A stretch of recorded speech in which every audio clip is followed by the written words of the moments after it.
राम राम मित्रों। पूरा भारत क्या विश्व राममय हो गया है।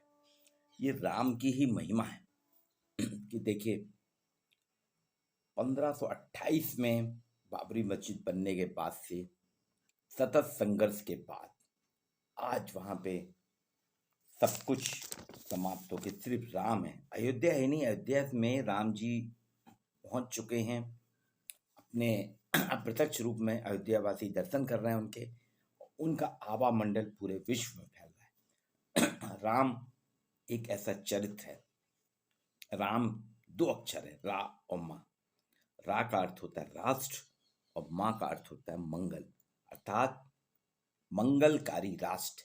तो भारत अभिभूत है क्योंकि भारत में राम का जन्म हुआ। भारत की पावन धरा पे राम ने अटखेलियां करी, बाल लीलाएं करी, अपनी लीलाएं करी। इसलिए लीला प्रभु राम के आशीर्वाद से हम सभी धन धान से संपन्न हैं। लेकिन इसके साथ ही हमें राम को समझना भी होगा। राम है क्या? स्वयं को साधने की यात्रा है भगवान श्री राम का जीवन। अगर आप अपने आप को साधना चाहते हैं, संयमित रखना चाहते हैं, तो हमें राम के जीवन को समझना होगा। आत्म संयम जीवन को उन्नत बनाने का सबसे महत्वपूर्ण मार्ग है। आत्म संयम, गांधी जी ने भी यही कहा था। गांधी जी भी राम के फॉलोअर थे। वो कहते थे आत्म संयमी होना चाहिए, और हर संत महात्मा यही कहता है। शंकराचार्य से लेकर सभी धर्माचार्य कहते हैं हर व्यक्ति को आत्म संयमी होना चाहिए, क्योंकि यही हमारे जीवन को उन्नत बनाता है।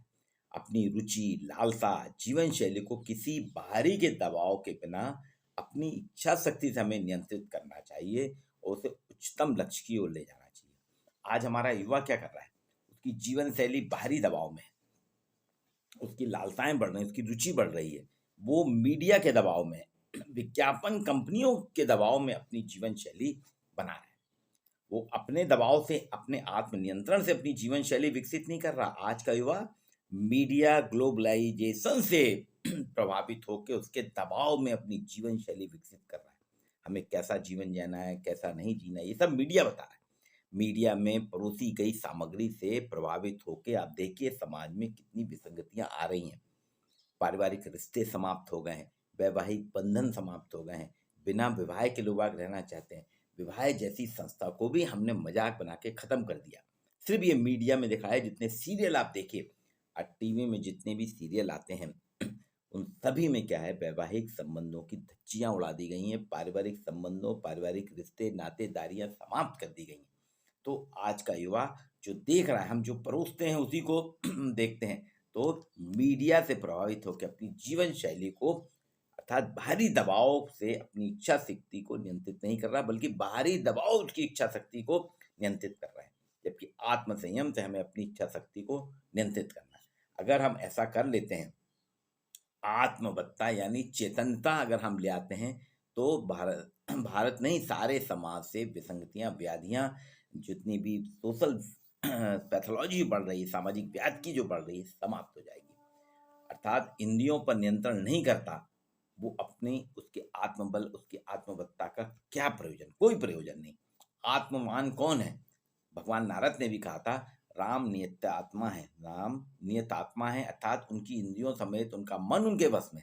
राम के लिए नारद जी ने भी कहा, बोले मेरा मन मेरे इंद्रियों के वश में नहीं है, इंद्रियां मेरे वश में नहीं है, मेरा मन मेरे वश में नहीं। लेकिन राम के वश में उनकी सारी इंद्रियां हैं, उनके वश में उनका मन है। देखिए सीता जी के हरण के बाद भी क्रोधित नहीं हुए राम, बिल्कुल सहज भाव से उन्हें लिया और बुराइयों का नाश किया। किशोर वय में जानकी का दर्शन करते हुए भी राम की समीक्षा करते हैं। वो अपने मन की समीक्षा है। जानकी का दर्शन करने के बाद भी, अर्थात उन्हें अपने मन पर पूरा भरोसा था। मिथिला में जब गए थे राजा जनक के दरबार में, धनुष भंग होने पे उन्होंने सीता का हाथ सौंपा, जाने लगा, तो राम क्या कहते हैं, वे पिता की आज्ञा से गुरु के सेवा के रूप में नियुक्त हैं, तथा बिना पिता की अनुमति के विवाह नहीं कर सकते। बिना पिता की अनुमति के विवाह नहीं कर सकते।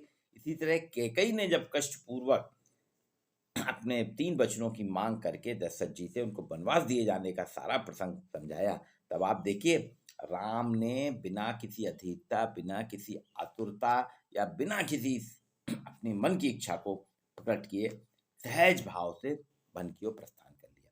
जबकि शक्तिशाली पद मिल रहा था, राज्याभिषेक होना था, उसको छोड़ दिया। वे परम शांत भाव से वन के लिए प्रस्थान कर गए। जानकी के साथ वन में रहते हुए मुनि मुनि नियोजित मुनि नियोजित मुनियों के नियोजित संतों के नियोजित आचार का पालन करते हुए और जब राम उनके विरह की दशा में विशेष संयम रखते हैं, उन्होंने अचानक हमला नहीं करा, संयम के साथ करा।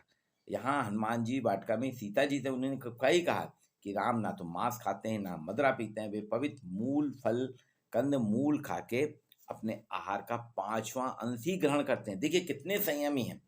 तो राम का ये आत्म संयम उनके व्यवहार में भी दिखाई पड़ता है। सीता की खोज करते हुए किष्किंधा पहुंचकर वे सुग्रीव को उनका राज्य दिलाते हैं। उसको सुग्रीव को राज्य दिलाने के बाद में सुग्रीव को संतुष्ट करने के बाद फिर अपने कार्य के लिए अनुकूल समय की धैर्यपूर्वक प्रतीक्षा करते हैं।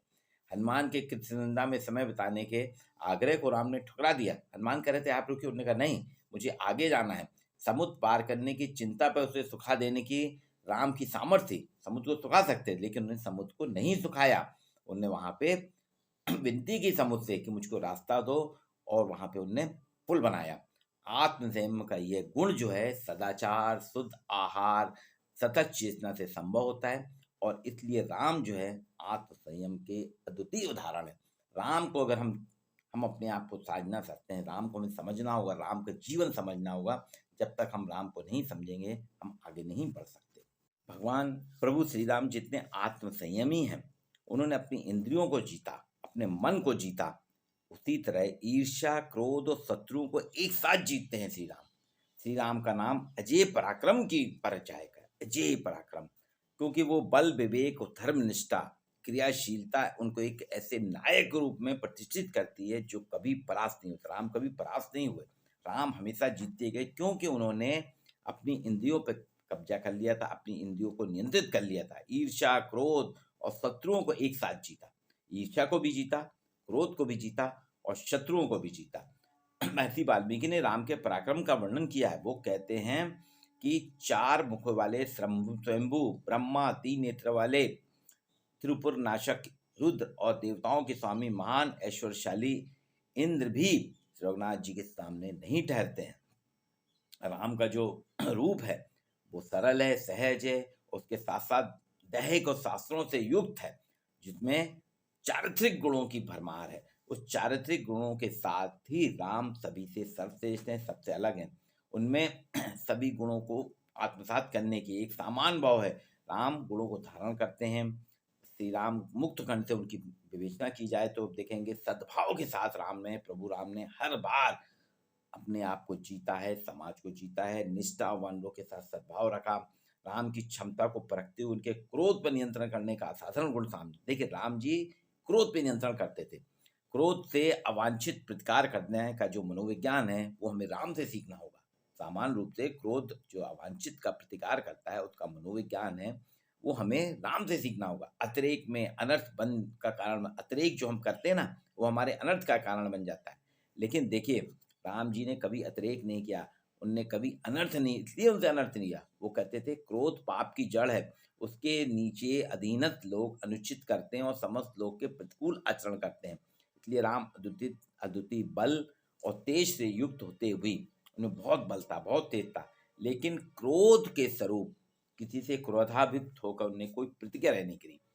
किसी भी उनके जन्म से लेके उनके अंत तक की जितनी भी कथाएं हम देखते हैं कि उन्होंने कभी भी क्रोध नहीं किया। अपनी हमारी हार और जीत का जो दोनों कारण, हम जो जीतते हैं और हम हारते हैं, उसमें हमारे मन में ही विद्वान रहते हैं। हमारी जीत भी हम में, हमारी हार भी मन में, लेकिन हम अपने आप को आत्मसात नहीं कर पाते। राम ने अपने आप को अनुशासित किया, वे मनुष्यता के आदर्श बनकर उभरते हैं। इसलिए राम कभी हारे नहीं, राम ने हार के भी जीता है। सीता जी के जाने के बाद भी उन्होंने जीता है और उनके सामने सब पराभूत हो जाते हैं। इसलिए अगर आप जानना चाहते हैं, हम अपने आप को जानना चाहते हैं, अपने आप को पहचानना चाहते हैं, आत्मसंयम रखना चाहते हैं, हमें सबसे पहले राम के चरित्र को समझना होगा। बिना राम के चरित्र को समझे हुए हम नहीं समझ सकते। मैंने पहले ही कहा राम 2 अक्षर हैं, रा और माँ। रा यानी राष्ट्र, माँ यानी मंगलकारी, यानी राम का राज एक मंगलकारी राज है। तो ऐसा ही मंगलकारी राज भारत को भी होना होगा और धीरे धीरे हम उसी ओर बढ़ रहे हैं। आपको वीडियो कैसा लगा इसे लाइक और शेयर जरूर कीजिए।